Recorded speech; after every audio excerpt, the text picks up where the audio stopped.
ഇന്ന് യുദ്ധം തുടങ്ങിയിട്ട് 17 ദിവസമാകുന്നു. ഈ യുദ്ധത്തിൽ ഇറാനുമായിട്ടും അതുപോലെ തന്നെ ഇസ്രയേലും അമേരിക്കയുമായിട്ട് ക്ലോസ് ഫ്രണ്ട്ഷിപ്പ് മെയിൻറ്റെയിൻ ചെയ്യുന്ന ഒരു രാജ്യമുണ്ടെങ്കിൽ അത് ഇന്ത്യ മാത്രമായിരിക്കും. ഇറാൻ ഇന്നലെ ഓപ്പണായിട്ട് അത് ഡിക്ലെയർ ചെയ്തു, India is our best friend. പറയുക മാത്രമല്ല കാണിച്ചു തരികയും കൂടി ചെയ്തു.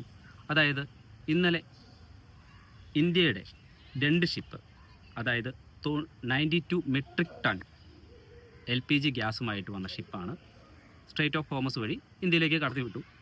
അപ്പം നമ്മൾ ഈ വീഡിയോ എടുത്തുകൊണ്ടിരിക്കുന്ന സമയത്ത് സ്ട്രൈറ്റ് ഓഫ് ഹോർമസിൽ നിന്ന് ഇന്ത്യയിലേക്ക് വന്നുകൊണ്ടിരിക്കുകയാണ് ആ ഷിപ്പ്. അമേരിക്ക വിചാരിച്ചിട്ട് പോലും ഒരു ഷിപ്പ് സ്ട്രൈറ്റ് ഓഫ് ഹോർമസ് വഴി മൂവ് ചെയ്യാൻ പറ്റിയിട്ടില്ല. അങ്ങനെ എങ്ങാനും മൂവ് ചെയ്യുകയാണെന്നുണ്ടെങ്കിൽ അപ്പം തന്നെ ഇറാൻ അത് തകർത്ത് കളയും. എന്നിട്ടും ഇന്ത്യയെ അവർ അക്സെപ്റ്റ് ചെയ്യുകയും ഇന്ത്യക്ക് വേണ്ടി അത് ചെയ്തു തരികയും ചെയ്തു. സ്ട്രൈറ്റ് ഓഫ് ഹോർമസ് വഴി ഇപ്പോൾ ഏതെങ്കിലും രാജ്യങ്ങൾക്ക് പോകാൻ പറ്റുമെന്നുണ്ടെങ്കിൽ അത് ഇന്ത്യക്കും ചൈനയ്ക്കും മാത്രമായിരിക്കും. ഇപ്പോൾ ഇറാൻ പറയുന്നൊരു കാര്യമുണ്ട്, ഇന്ത്യ ഞങ്ങളെ ഒത്തിരി ഹെൽപ്പ് ചെയ്തിട്ടുണ്ട്, ഇന്ത്യ ഞങ്ങൾക്ക് വേണ്ടി കുറേ കാര്യങ്ങൾ ചെയ്തു തന്നു. ഇന്ത്യയും പറയുന്നു ഞങ്ങളെ ഇറാൻ ഒത്തിരി ഹെൽപ്പ് ചെയ്യുന്നു എന്ന്. ഇതെന്താണെന്ന് അറിയണ്ടേ? വീഡിയോയിൽ ഡീറ്റെയിൽ ആയിട്ട് കാണാം. I am Jose Prakash, welcome to the video. Prime മിനിസ്റ്ററായ നെത്തന്യാഹു ഇന്ത്യ വിസിറ്റ് ചെയ്യുകയും ഇന്ത്യ ഞങ്ങളുടെ ഒരു ബെസ്റ്റ് ഫ്രണ്ടാണെന്ന് പറയുകയും ചെയ്തു, അല്ലേ? അപ്പോൾ അത്രത്തോളം ഡിപ്ലോമാറ്റിക്കായിട്ട് ഇസ്രയേലുമായിട്ട് നമ്മൾ ഫ്രണ്ട്ഷിപ്പ് മെയിൻറ്റെയിൻ ചെയ്യുന്നൊരു വ്യക്തിയാണ്. എന്നാൽ ഇപ്പോൾ ഇന്നലെ നടന്ന സംഭവത്തിൽ, അതായത് നമ്മുടെ ശിവാലേക്ക് നന്ദദേവി എന്ന് പറഞ്ഞ 2 ഷിപ്പ് ഈ പറഞ്ഞ പോലെ സ്ട്രൈറ്റ് ഓഫ് ഹോർമസ് വഴി ഇന്ത്യയിലേക്ക് വന്നു. അത് എത്രത്തോളം പ്രശ്നങ്ങൾ ഉണ്ടായിരുന്നിട്ടാണ് ഇന്ത്യയിലേക്ക് കടന്നു വന്നത് നമുക്ക് എല്ലാവർക്കും അറിയാം. അത്രത്തോളം ഡിപ്ലോമാറ്റിക് ആയിട്ടാണ് നമ്മളുടെ ഈ പറഞ്ഞ ഇന്ത്യൻ ഗവൺമെൻറ് ഇറാനുമായിട്ടും ഇസ്രയേലുമായിട്ടും ഒരു ഫ്രണ്ട്ഷിപ്പ് മെയിൻറ്റെയിൻ ചെയ്യുന്നത്. ഇപ്പോൾ ഇറാൻ എന്തുകൊണ്ട് ഇന്ത്യയെ ഹെൽപ്പ് ചെയ്യുന്നു എന്നുള്ള കാര്യത്തിന് ഒരു ബെസ്റ്റ് എക്സാമ്പിൾ പറയുകയാണെന്നുണ്ടെങ്കിൽ, നമ്മുടെ ഇന്ത്യയിൽ വെച്ച് ഒരു നേവൽ എക്സസൈസ് നടന്നിരുന്നു.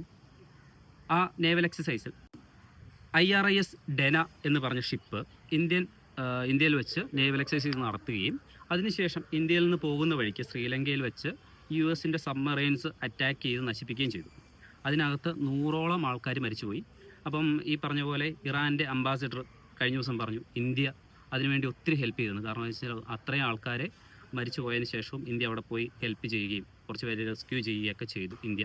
അപ്പം അതിനുവേണ്ടി ഒത്തിരി ഹെൽപ്പ്, അതായത് ബിഗ്ഗസ്റ്റ് ഹെൽപ്പ് എന്നാണ് അവർ പറഞ്ഞത് അതിനെക്കുറിച്ച്. അപ്പം ഇന്ത്യ അതിനുവേണ്ടി നിൽക്കുകയും സ്റ്റാൻഡ് എടുക്കുകയും ചെയ്തു. അതിൻ്റെ കൂട്ടത്തിൽ അവർ പറയുന്ന കാര്യമുണ്ട്, ഞങ്ങൾ കുറേ രാജ്യങ്ങളുടെ അടുത്ത് ഇതിനുവേണ്ടി അപേക്ഷിച്ചു, അപ്പം അവരാരും ഞങ്ങളെ ഹെൽപ്പ് ചെയ്തില്ല, അവരൊക്കെ റിജക്റ്റ് ചെയ്തു. ലൈക്ക് നമ്മുടെ ഇപ്പോൾ പറയേണ്ട ആവശ്യമൊന്നുമില്ല, തൊട്ടടുത്തുള്ള അയൽ രാജ്യങ്ങൾ തന്നെയാണ്.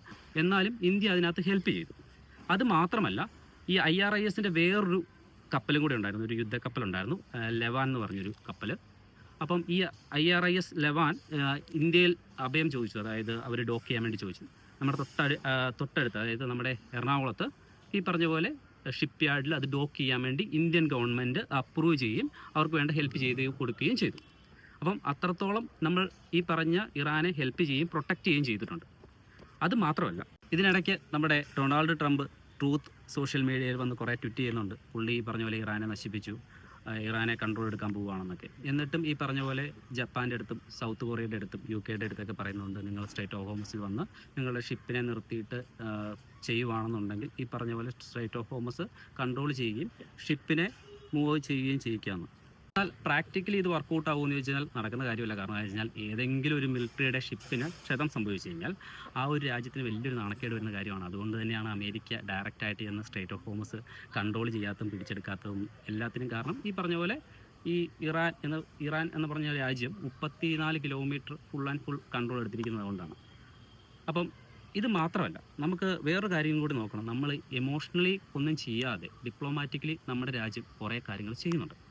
അതുകൊണ്ടാണ് ഇന്ത്യ ഒരു സ്റ്റാൻഡും എടുക്കാതെ ന്യൂട്രൽ പൊസിഷനിൽ നിന്ന് എല്ലാവരുടെ അടുത്ത് ഫ്രണ്ട്ഷിപ്പായിട്ട് നിന്ന് ഇന്ത്യൻ ജനങ്ങൾക്ക് എന്ത് വേണോ അത് മാത്രം ചെയ്തു കൊടുത്തുകൊണ്ടിരിക്കുന്നത്. സോ ഇതുകൊണ്ടാണ് ഇന്ത്യ 2 രാജ്യങ്ങളും പറയുന്നത് India is our best friend എന്ന്. So proud to be an Indian. അടുത്ത വീഡിയോയിൽ കാണാം. This is Jose Prakash. Stay tuned.